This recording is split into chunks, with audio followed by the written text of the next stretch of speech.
Hello, everybody, and welcome to a brand new episode of the One Stump Short Podcast, episode 9 now, and I'm delighted to be joined by somebody all the way from Melbourne. Please welcome to the show, Dan Liebke. Hi, Dan, how are you? I'm excellent, Rob. How are you? Yeah, brilliant. Thanks for joining me today. It's was it about 5 p.m. there and 8 a.m. here, so we managed to get things lined up. That sounds pretty good. Yeah, we managed to get the line. I've got my coffee and things ready to go. So I've had a pretty good week cricket-wise, Dan. Notts won in the 2020 Blast quarter-final, so I'm happy about that. England won. I got to watch Roston Chase bat in a cap in a test match, which I always enjoy. And I got to watch a spin bowler open the bowling in test cricket. Unfortunately, the latter one wasn't so good for Australia. I thought that'd be part of the joy of it, if so seeing that those spin bowlers also demolish Australia. Well, it's a strange one just because it seems to have made all of Australian cricket implode in on itself. They lost by 229 runs, and minds are slowly being lost, it seems. Yeah, it's interesting. I mean, Australia haven't had a good record in the subcontinent now for a ridiculous amount of time. It's something like 8 losses in a row, probably more. Yeah. I can't keep track anymore, but it's a lot of losses in a row. But the same kind of thing seemed to happen. Like, we were recently thrashed by Pakistan in the UAE. We were thrashed by India overseas going back before that. And they were both whitewashes, and everyone gets in a bit of a turmoil at the point, at that moment in time, and then it all seems to be forgotten by the time the Australian summer rolls around, and we thrash the West Indies or whoever happens to show up on the shores. So it's a very strange thing. I mean, is it? I was going to say arrogance. I don't know if that's the right word, but there has been this accusation levelled at the Australia side that they, at home, they'll dominate. They're almost the prototypical flat track bully, and then when you send them to somewhere like Sri Lanka, they're just not prepared to take on people like Harath. And Joe Burns has had all the hyperbole about him. I mean, he got 0-2 in the last test. David Warner got a start, but again, his record away from home is pales in comparison to what he can do in Australia. Nathan Lyon seems to have taken a hell of a lashing following that defeat in the second test. What is it that has left them so ill prepared for these tours of the subcontinent? I think it's just that there are no more spinning tracks in Australia anymore. Like, the SCG used to be famous for being a turner, and even that doesn't spin that much anymore. So I just don't think. And even at their best, like even 10, 15, 20 years ago, even those great Australian sides struggled in the subcontinent. And I just think it's completely alien conditions. And as much fun as I have making fun of the Australians for being hopeless against spin, they're not the only ones. Pretty much every nation at the moment is mostly rubbish overseas.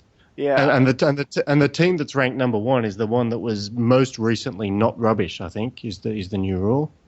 Yeah, and I mean that's certainly a very valid point. It's one thing people are looking at with how England play Yasir Shah, not just during this series, but looking back to when they played Pakistan in the UAE last winter, as it was for us, and with a view to possibly Bangladesh if that goes ahead, but certainly India when England get there in the winter is how they'll handle those conditions. So, I don't want to laugh too hard per se, because it might be England in this same position in sort of six or so months' time.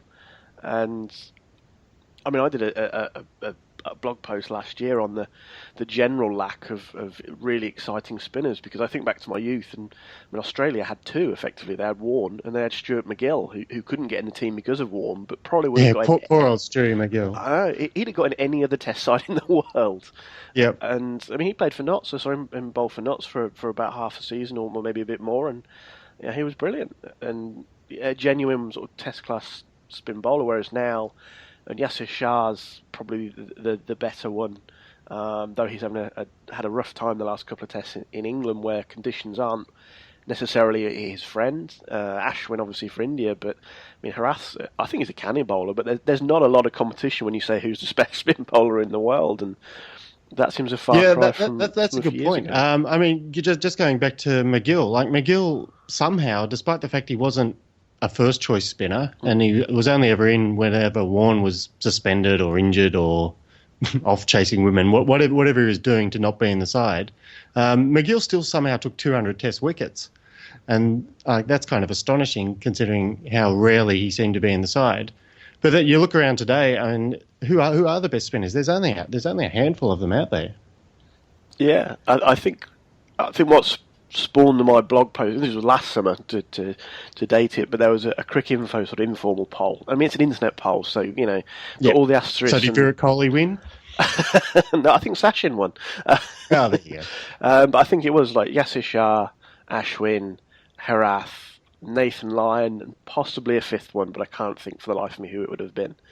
And I mean, England have they've had this constant debate about who their spinner should be for years, but for quite a while we had Graham Swan, so it was an easy answer. Well, we'll play Swan, and if we need to, then we'll worry about it. And it was Panesar for a while, and whoever.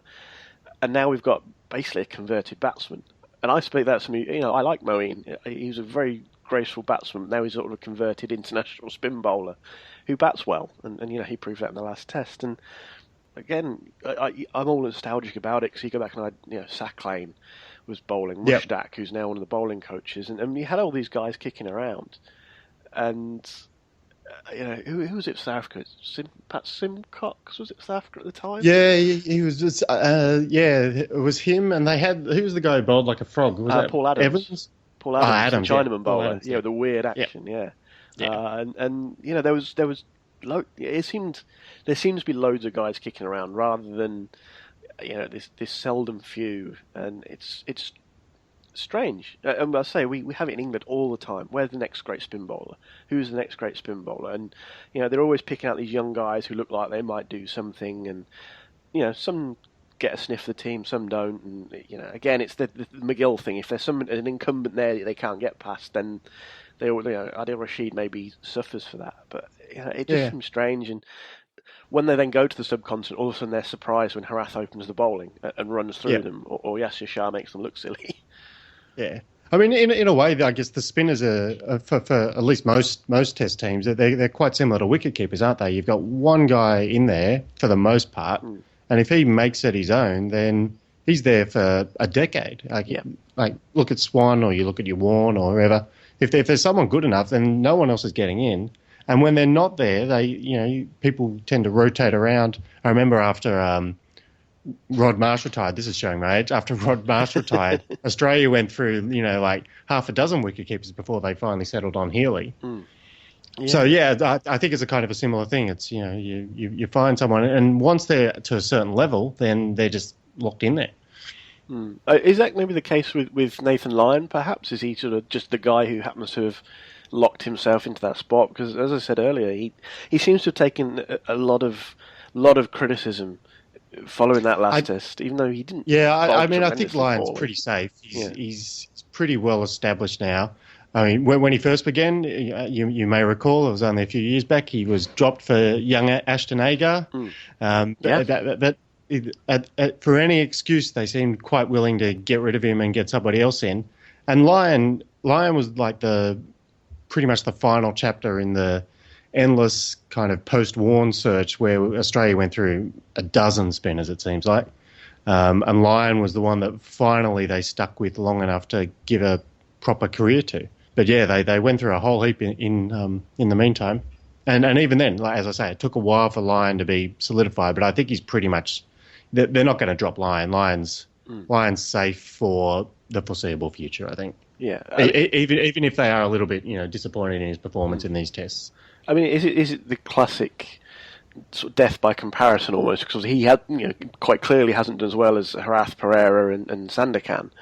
But it doesn't mean like, it's like saying, well, Moeen didn't do as well as Yasir Shah did at Lords. Well, no, because Yasir Shah made England made themselves look silly in part. But it's like going, well, he's done this at Lords. What did Moeen do? Well, and then you go to the Edgbaston Old Trafford, and all of a sudden it's like, well, Yasir didn't do quite as much there. I guess you're making the point. I mean, it's a zero-sum game. I mean, to what extent are the Sri Lankan spinners outperforming Lyon, and to what extent are the Australian batsmen underperforming the Sri Lankan batsmen? I mean, presumably it's some mixture of those two things, both of which combine to make Lyon's overall figures look worse than the Sri Lankan spinners. The third test starts on Saturday. It doesn't sound like they're going to make any radical changes. They have brought Travis Head over to Sri Lanka to try and expose him to the conditions a little bit more. Is there an element of I don't call it panic, that might be a bit too hyperbole, but also an element of realisation now from Cricket Australia that some of these younger batsmen need exposure to conditions outside of their own backyard a bit more now. I don't know. It's interesting. There was a little bit of rumbling after the first test loss. Rod Marsh came out and basically said, well, we picked the best team, so what more can we do? And then after the second test, there was a bit of rumblings. I saw an interview with Steve Smith where he essentially said maybe we need to start looking at picking horses for courses, to use the cliche. The rhyming cliche is always the best ones. Where we pick batsmen who are better equipped to spin and not just pick the best, in inverted commas, the Australian best six batsmen. We maybe you give someone who has more experience as a playing spin a go. Yeah, it was just strange. I mean, Dan Brettig wrote a scathing article on Cricinfo following that second day. Was it lucky to be playing Australia? And yes, I read that one. It was just the for those who haven't seen it. Basically, the stump mic picked up one of the Australian players, telling the Sri Lankans that "fuck you guys are lucky," just as all hell was breaking loose around him, and basically Brettig just picked apart everything that was terrible at the Australian performance. And again, England has the same problem. It's kind of like we're going to conditions completely different to our own. I mean, even going to Australia is a different experience to playing in England. But when you've got guys like Anderson and Broad and that, you can at least try and fight fire with fire. Whereas my alarm's going off. There we go. We can try and fight fire and fire. Whereas of course the subcontinent is very different. And as you said, your traditional best 11, the right 11, and England struggled with that in the UAE. We were opening with Moeen. Again, we come back to that name, but rather than giving someone else a shot or a regular opener the chance to go out there, it's like, well, he plays spin pretty well. It's like, well, playing it pretty well on an away game in at the Oval against Surrey in a county game, or playing it well on home soil is a bit different to playing it well in the subcontinent. And again, same problem almost. We don't necessarily have guys, especially younger guys, who have that experience. I mean, Cook and that have been around the block, but it's that next generation that England and Australia are obviously finding it now, but England may find it down the road, that they just don't have those guys at the moment. And it's a little bit of a catch-22 as well, because I mean, we no longer live in an era where you go on a tour as such. Like there's no real warm-up games. Australia had a warm-up game against themselves, and then Sorry, they spotted something outside. I'll start again. Australia had a warm-up game against themselves, essentially, and then they had a 3-day game against a Sri Lanka A team. But it's not. In previous years, players would be able to get some kind of practice adjusting to the conditions before they get thrown into a test match against the best that the opposition has to offer. And now you're in a situation where players are basically learning how to play test matches on the fly in a test series, and you either stick with these young players long enough that they learn how to do it, which may take 4 or 5 tours, which is basically potentially their entire career, or you dump them and get another set and hope that they somehow pick it up straight away as well. I think it's an interesting challenge. Yeah, that's a really good point actually. I think Pakistan had 2 warm-up games before the first test, and then they played Worcester in a 2 or a 3-day game between the first and second test. So they haven't really had a lot of experience over here before their tour. I think Yunus Khan played for Notts, so he's had a small amount of experience with the national side and just on his own domestically. But I mean, like Misbah's 42, and I think this is the first time he's been to England. Really? It's crazy, and maybe the respective. Is it the first time he's been to England, or is it the first time he's played England in England? Because didn't Pakistan play Australia in a series one time in England? I think maybe it's the first time he's played England in England then. Yeah. Maybe I've got slightly the wrong end of the handle, but I may be wrong too. I just vaguely recall. I mean, obviously Amir was here infamously before, but rumor has it he was there. Yeah. But this is the first time Yasir has been here, and several others, and not only does that point to kind of the the strange way the test schedule has worked out, because I think England and Australia have played about 100 tests since Pakistan was last here, and it just the weird way the calendar's worked out, and even the series against Sri Lanka. I mean, we sent Sri Lanka, who have just made the best of their own home conditions against Australia. I mean, we made the best of the English conditions by sending them to Headingley and Chester Street in May. Yep. I mean, I don't know if there was a team in the world who'd have been able to, handle Jimmy Anderson at Headingley and Chester Street in May. Well, based on last year's experience, I know it's not Australia. So I certainly know Australia wouldn't have handled it. They talk about having a wicket that suits the home side, but even just the atmospheric conditions. But they, as you said, there's that thing about people not even on a tour. A tour isn't quite a tour as it was, when I was a kid and when we were younger, where that was it. Literally, you'd spend 4 or 6 months in Australia for the Ashes, and then a couple of years later, Australia would come here, or you'd go to South Africa and you'd be there from October through to February or whatever. Whereas now, I mean, as I said, England happened to have Bangladesh and then India, so it's almost a tour in the older sense. Yeah. But I think, was it last year we had the West Indies for a couple of tests, and then we came back and played New Zealand and Australia. It's different, and I wonder if that means we're. And it sounds strange saying this off the back of the third test with England and Pakistan, because it was such a good game. But whether you're actually getting the best out of a lot of series, because it's partly behind all this, the mounting thing to have a 4-day test again. Because look, how many games go to 5 days? How many really go to 5 days, i.e.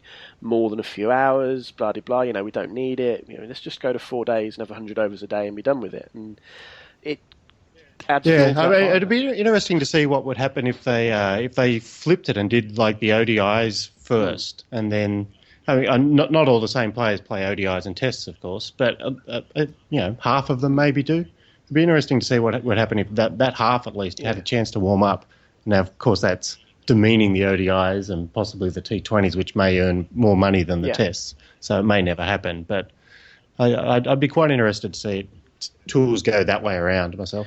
Yeah, I'm sure I remember something like that happening. Yeah, it used to happen quite. I mean, I remember like a '97 Ashes tour or something. The ODIs were first, and there were a few tours that I remember where that happened. Because I'm sure they also used to have. Maybe this may have been one England took part in Australia. But I'm sure before one Ashes series there was a tri-series ODI tournament. I think New Zealand came in as well, and there was so this comes back again to making non-World Cup, non-Ashes, non-Champions Trophy cricket meaningful. But they basically, just got New Zealand just sort of hopped over, and all of a sudden you had a tri-series ODI tournament. And I mean that again, it's an interesting point. I'm just trying to look at the fixtures while I'm waffling, because I'm sure the last game this summer is like really late into. Oh no, not quite as late as I thought. It's Wednesday the 7th of September. It's the last game. England play Pakistan, and that's a 2020 at Old Trafford. So it's not quite as late into September as I thought it was. But again, this is something that comes up. It's like, well, we could squeeze this game in here. And it's like, we're in England. You might get lucky and it'll be nice in September. I've seen that. But equally, it's September in England. You might be losing this to rain. And maybe, again, this is another thing we're kind of spurring off on, is the amount of international cricket that's being played. And the amount of these strange little series is that you're playing so much, nobody's mastering anybody else's conditions. Yeah, I think that's genuinely the case. I mean, and there hasn't really been a dominant team for a lot. Like South Africa were really the last dominant number one team. They were pretty solid for like 3-4 years, maybe there. Maybe that's overselling. Maybe 2 or 3 years, but a good chunk of time where they were clearly the best team in the world. And since then, there really hasn't been any team strong enough to overcome the away problem, and it's certainly not Australia. And I'm not sure there are any other teams as well. Oh, here we go. It's next year I was thinking of. The West Indies are here next year. The last ODI is the 29th of September. It's just like, okay. And I know they're talking about maybe having a day-night test with the West Indies next year at probably Edgbaston, seems to be the rumbling. But That's insane. 29th of September. That's closer to my birthday in late October. The Australian summer will be starting like 3 days later or something. It's just nuts. And again, it makes you wonder where the priorities sort of lie. And but I'm just going to spur off slightly of somebody who said that. I mean, it was something that I saw on Twitter the other day. I really need to learn to turn my alarms off. On Twitter the other day, is this one of the weakest eras for Test cricket? Because there are no what you call great teams. There are seldom great bowlers. There's a couple kicking around, like you could say Anderson and maybe Stark on his day. And there's really seldom few great batsmen as well. Again, you've probably got Kohli and Root and a couple of other batsmen you could make a good case for, like De Villiers. But there seems to be like a dearth of really top quality talent and really top quality teams in world cricket right now. Yeah, I'm not 100% sure I agree with that. I think it's always difficult to judge in the moment. Maybe we'll look back in 5 years' time and say, wow, Johnny Bairstow's an all-time great. How lucky you are, or whoever. Yeah. I mean, you just never... There may just be some great players who are only just starting their careers or only just getting into it. So I'm not necessarily convinced Test cricket's at a poorer level. Maybe it is, but I'm not. I need more evidence, I think, to be swayed on that one. Yeah, I mean, I lacked Glenn Maxwell, so that obviously weakens everything. I mean, let's use that as a segue to move on to what remains for Australia in this tour of Sri Lanka, because Maxwell was dropped from the ODI squad, and he's a guy that. 1 week, I mean, I'm yet to be convinced by Glenn Maxwell personally, because 1 week I'll watch him and unbeliever. Yeah, well, 1 week I'll watch him and he'll be lights out, it's fireworks, and it's it's breathtaking when he's on, no doubt. But then I'll watch him for 3 or 4 more times after that, and it'll be one spectacular clout over square leg and then out. It's like when you're at school and you hit the ball over the fence into like the neighbouring field. It was 6 and out, and that was it. It's like you don't have to play it anymore now, Glenn. You hit 6, you can keep going. And I just don't know what to make of Glenn Maxwell. I know you have opinions of Mr. Maxwell as well. Well, I mean, in all seriousness, I think the thing that I love, and I'm not ashamed of my love of Maxwell, and I think partially, I think if he was more consistent, I don't think I'd like him anywhere near as much. I think the fact that you literally never know what you're going to get, it raises the stakes, raises the tension, and when it comes off, it's so great to watch. And when it doesn't, I've learned now, when it doesn't, you shrug your shoulders. Oh, there's another time, Glenn. And I wish the selectors shared my love of just watching him bat, because that's the thrill of it. He has the potential to be so brilliant, and the fact that he doesn't always live up to it is kind of what makes the experience so delightful. Yeah, I mean that was the accusation that was levelled at him by, I think it was Darren Lehman who said it, is that he's just not consistent enough. Yes. I mean that's always the thing with a player of that ilk, though. I think the way he plays is that it's always going to be a little bit live by the sword, die by the sword, and you think so. I kind of feel like it's slightly that way with someone like Shahid Afridi as well. And I've always felt that way about Afridi. Is when he comes off, it's again it's fireworks, it's brilliant. But when it doesn't, Pakistan just seem to have learned to go, wow, that's Afridi, that's Shahid. Yeah. And even for a long time, I think Stuart Broad was a bit like that as well. Like I remember seeing loads of Englishmen say, "Oh, Broad, why have we still got Broad?" This is 3 or 4 years ago maybe, and they're just fed up with him. And then he'd have one test where he just basically won it on his own, and then he'd have another 9 or 10 of just kind of hanging around. And it was just like, man, that one test though, you keep him around for that. Yeah, I'm maybe I don't want to say we are there at the moment. He's, by comparison to other guys, he's had a quiet, and I think he's been quietly effective. He's not blasted through and taken 5, 6, 7 wicket hauls, but he's not bowled poorly. He hasn't bowled a team out for 60. No, exactly. And and then obviously the other things have been going on, so he's kind of like, I don't say flown under the radar is maybe the word. He's just done his job. He's come in, he's bowled reasonably well. It's not been spectacular, but he's not been terrible. And there's other things for England to worry about, like, what do we do when James Anderson goes, oh, look, Chris Woakes is suddenly really good.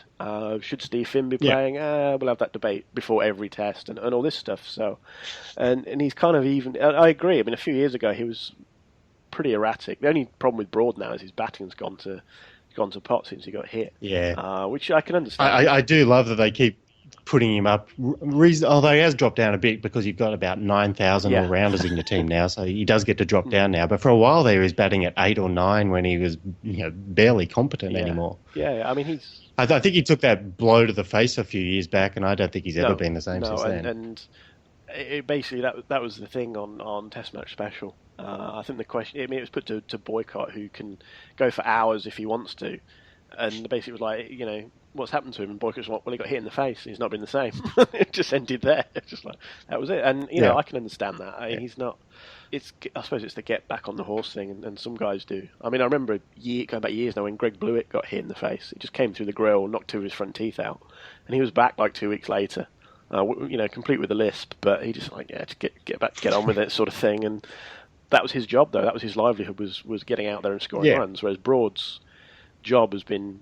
bowl well, but you can bat a little bit too. That's cool. That's really helpful. And now we don't need that. As we said, our tail's like ridiculous. I mean, we had Moeen at 8. If we ever played Rashid, who's got first class hundreds, he'd be like number 10 or 11. England are like the craziest team. I think personally they're probably the best Test team in the world at the moment. But it's the craziest mix of a team. If Stokes is fit, there's just like four like genuinely batting / bowling all rounders in a row in that team. It's a crazy mix, but it's working. Yeah, for sure. And, somehow, where that's the key question moving forward is when Stokes is fit again, where does he fit in the team? Well, I don't think you can't play him. So do you drop James Vince, who's struggling, and then you have another sort of all-rounder. I think most people seem to be of the opinion Stokes is a slightly better batsman than bowler on his day, and I guess a lot of that comes off the back of what he did in the winter and just slapping the ball to all parts. But the options are there, and Woakes has come in. The bowling was the concern with Woakes. Well, I think he's put that to bed. But also, there's Finn is always in and out, and maybe he gets dropped, and of course the same question comes up in the winter. Do you play two? It's just this whole thing that goes round and round and round perpetually with England. But some of the time people seem to forget that actually that's quite a good problem to have, is how do I fit these 15 good players in? I certainly don't see any problem with having bowlers who bat well. No, and likewise having guys like Finn, who can't bat for toffee, but on his day is an extremely good bowler. Trying to fit 15 guys into 11 is a good problem to have, because... this is something I had Peter Miller on a few weeks ago, and he made the point. It's like years ago, you looked at England team, and you thought, we've got probably 5 or 6 really like international quality players there, and then sort of 4 or 5 other guys almost making up the numbers. They're good first class players, but making up the numbers effectively. And then when you get Glenn McGrath on his day, they were exposed. Whereas now it's kind of like we've actually got a squad of sort of 14, 15 guys who are pretty much international class, or on the cusp of, that you're trying to see if they can convert that, ability into something meaningful. Yeah, To be honest, I think you're probably a couple of batsmen short at the moment, but your tail's so strong that it more or less covers for that. I think most people would agree with that. I think with the struggles, especially the struggles James Vince has had. I mean, I personally think Alex Hales is safe as Cook's partner, partly because he's done okay and is making visible progress. He's leaving balls better. He's starting to make a couple of scores. I had that good partnership in the third innings of the last test, which was important for him and England. But equally, there's not really many other people out there. And I played the Sunday for the local Sunday team. It was like the first time I played this year. And there's the whole debate about it. No, drop Hales. It's like, well, who are you going to bring in? It's like someone who's scoring runs in the championship. And I'm sort of like, well, that's Adam Lyth. And how did that experiment work last time? It's like, well, what about Bell Drummond? It's like, he's good. I love Bell Drummond, but England aren't picking guys playing Division 2 cricket. Some people go, well, why not? It's like, well, if you watch it, you kind of see the difference between Division 1 and 2. And why they might be reluctant to pick a Division 2 player without having seen do anything in Division 1 yet. And this is why David Willey left Northants. Because there is a gap there, and I say it's kind of a backhanded compliment to Alex Hales that he's the best of the options available, but I think he genuinely is at the moment. Yeah, I agree. But and then it's the other question of, again, I mean, if you drop Vince, I think you drop him probably for Stokes or something like that, or Rashid, and play 2 spinners because they've suddenly got these options. I mean, Moen was batting at 3 for Worcestershire, so it's not like you can't push him up the order and he'll do okay. Yeah. Like I say, it's a crazy team. Yeah. I like we haven't even talked about Josh Butler, and just playing one of Butler or Bairstow as just a batsman. And they've done that with they did it with Bairstow. Yeah, I think Bairstow could hold his spot as a batsman. Yeah, I think Butler could. But yeah, I mean, Bairstow, I have no doubts he could hold his place as a batsman now. And I hold my hands up. When he first came in, I wasn't sure if he had the defensive side of his game, but I was wrong. Hold my hands up, But yeah, it's a crazy situation. It's always, again, the winter tour in India is the big one. When you say it, I guess England says it every year now. It's like, well, we've done well here on home soil. How are we going to do in the winter? And they won in South Africa, which was big, but obviously that was a good effort. Yeah, that was a big result for them because South Africa and still no slouches. I mean, they're top. No, certainly not at home either. Although, I mean, to be fair, even Australia could beat them at home. So maybe they're weakening at home. I think losing, I think the impression I get is Dale Staines on his last legs in a sense, but yes, Staines on the wane. So and that's big, and maybe they just had that little pocket there, like you said, for a few years where guys like Freelander, Steyn, was Callis still around a few years? He would have back into Callis' career. Callis. And then you had all those batsmen. They had a really solid bunch of batsmen for a while there. Yeah, Smith would have been playing as well before his leg gave out and all that sort of stuff. So, they had a real pocket there for a while, but those guys have slowly drifted off or retired or just age, I guess. I mean, Freelander's not the guy he was. I mean, was it England he ran through a few years ago?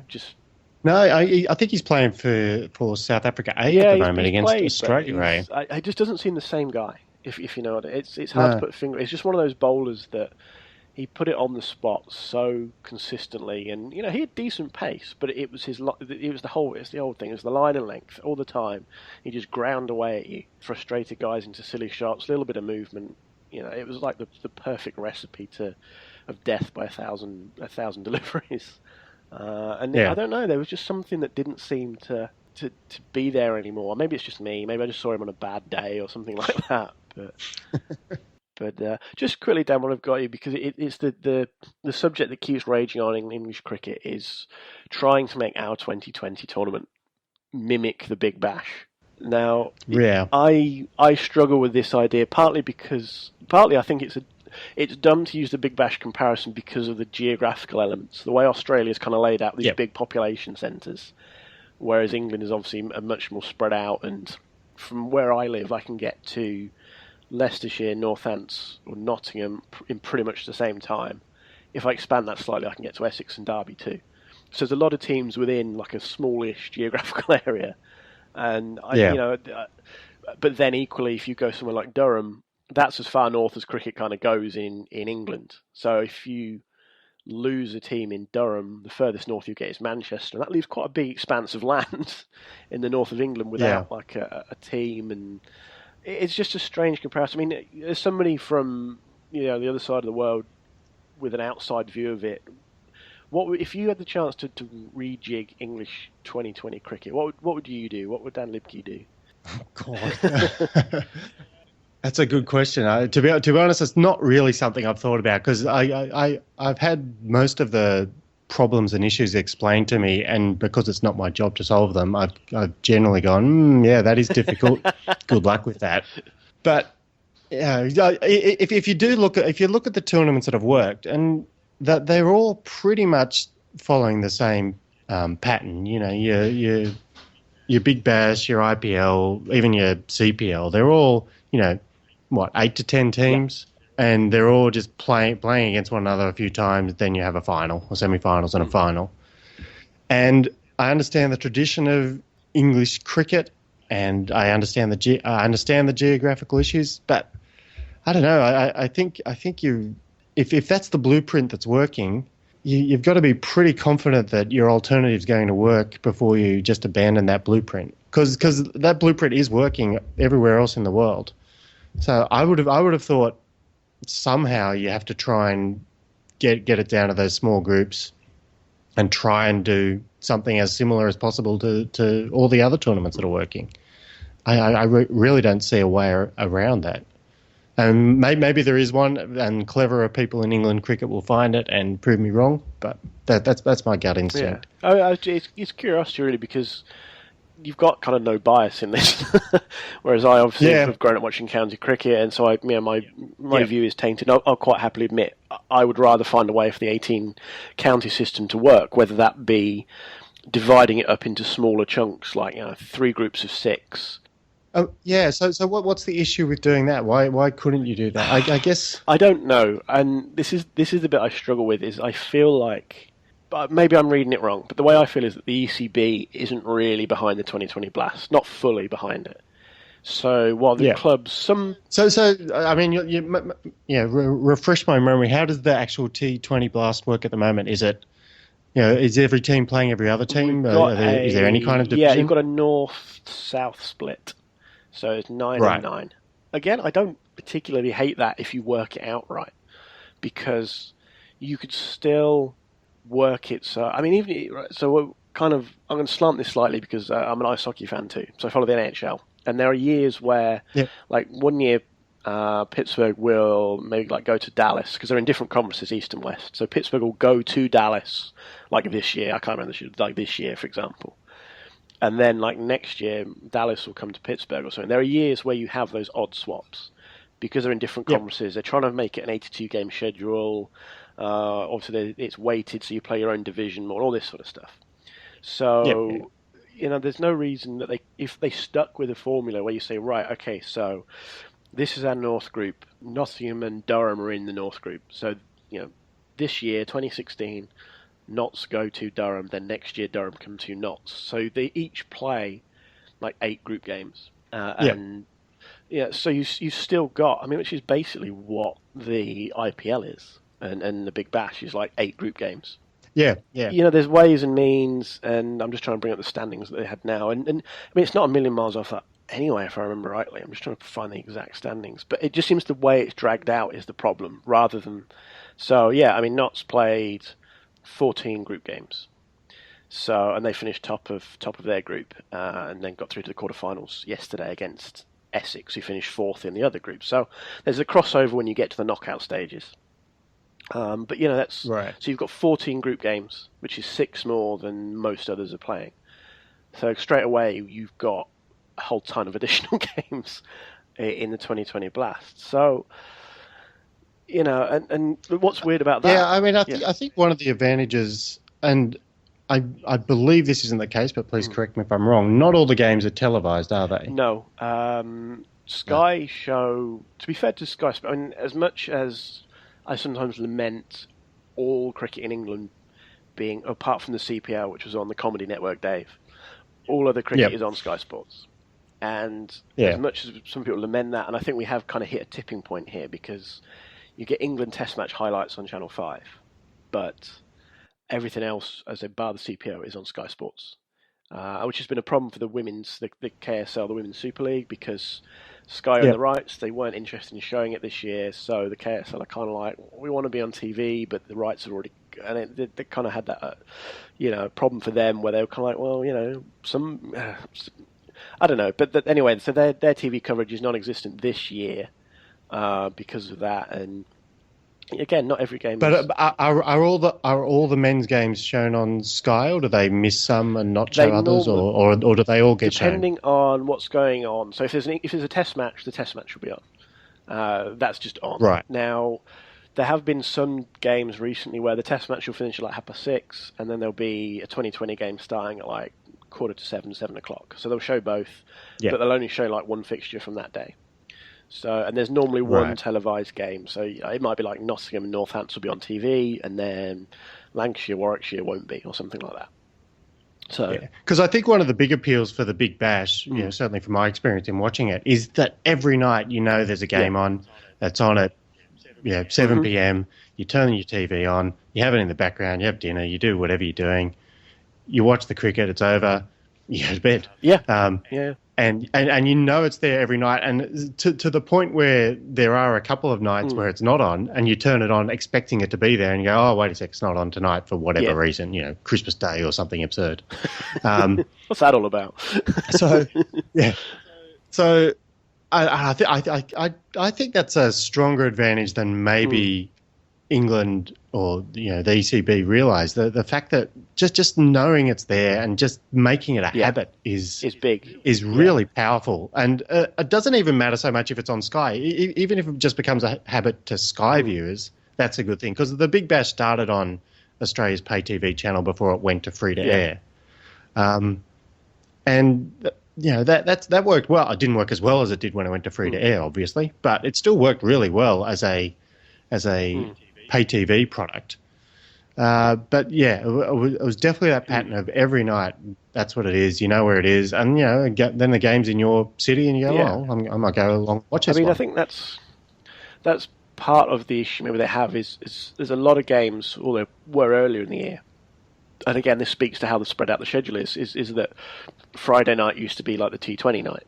So, which I can see the advantage of. End of the week, people go, they maybe leave work early, they go down to wherever, Trent Bridge or Headingley or Lords or whatever, have a few beers, watch a bit of cricket. And I can definitely see the appeal of that, certainly for clubs and as kind of a consistent thing. Again, people know Friday night is kind of like cricket night and all that. But equally, we don't have that same thing where every night during that sort of 3-4 week window there is a game on. And, that's something else to, excuse me, for the ECB to look at. And, again, it doesn't always... I don't know what the solution is definitively. I mean, as I said, I wonder whether they break it down into 3 divisions of 6. I mean, here we go. The 2020 this year started in May, Friday 20th of May. And the final's not until a couple of weeks' time. So it's basically... Oh, that's crazy. Yeah, that's far so, too although it's kind of consistently on a Friday, that's a huge run. And, one of the criticisms is that players are switching formats all the time because we have the 50-over competition as well as the first-class domestic competition. And, Again, I wrote a piece last year. I used the 2015 calendar, so it wouldn't have worked out this summer because of the CPL's timings. But I kind of landed it so it started late July and ran into August, and you had like a block, and it was kind of rough around the edges, but it's kind of like I think you can do it. And again, maybe you do 3 divisions of 6 teams, even if they played each other home and away. That's only 10 group games, which isn't massively ahead of what others are doing, like the IPL. And then you do, top 2 from each, plus the 2 best third place on points and net run rate, or whatever you want to do. Yeah, or maybe just do the top of each and then the best second place. Exactly. So, you've got a very defined, this is who goes through. You could easily do that, and then it's like a weekend finale, and it's done. Because, Notts quarter-final against Essex yesterday, which was a pretty good game. It was on TV, but it was on a Monday. So, equally, I understand you have to fit it into the schedule somewhere, but it's on a Monday. And, maybe that diminishes your opportunity. I mean, it was a good crowd in the end, so maybe it's a bad example, but you do wonder if that hurts Nottinghamshire as the host club, who got the home draw, or whether it hurts other aspects of it, because although a lot of people went, that's not always going to be the case if games are on Mondays. Not all fan bases are as receptive to stuff like that as the Outlaws fan base seems to be. But I don't know. I would say it was a question I wanted to ask you as somebody who's very much on the outside of it. You've got no ties or bias. You don't get more outside England cricket than me. I'm blocked by England cricket on really? Twitter. So oh, wow. I made fun of them once too often, apparently. Oh, well, okay. Oh. If you can't laugh at yourself, I mean. But no, it's curious because, as I say, obviously my interest is and my bias is kind of there and there to see. So, maybe I sometimes get caught up in the tradition, and having seen things be a certain way since I was a kid, it's harder for me to look at it in the cold light of day. Well, I think that was interesting about the BBL as well, because the BBL grew out of a state-based competition, whereas New South Wales v Queensland v Victoria v whoever. And the first year, it was pretty much a joke. It was just like, well, what's this? What's a renegade? What the hell's a scorcher? And even now, you still make kind of fun of those things, but they're just the team names now. There is always going to be that strange transition period, I think. But unfortunately, Dan, I think we've run out of time. Thank you very much for joining me today. Where can people find you online and so forth? They can find me on Twitter at Liebcricket, Lieb Cricket, or on the web at liebcricket.com. Perfect. Dan, thanks very much for joining me. No worries.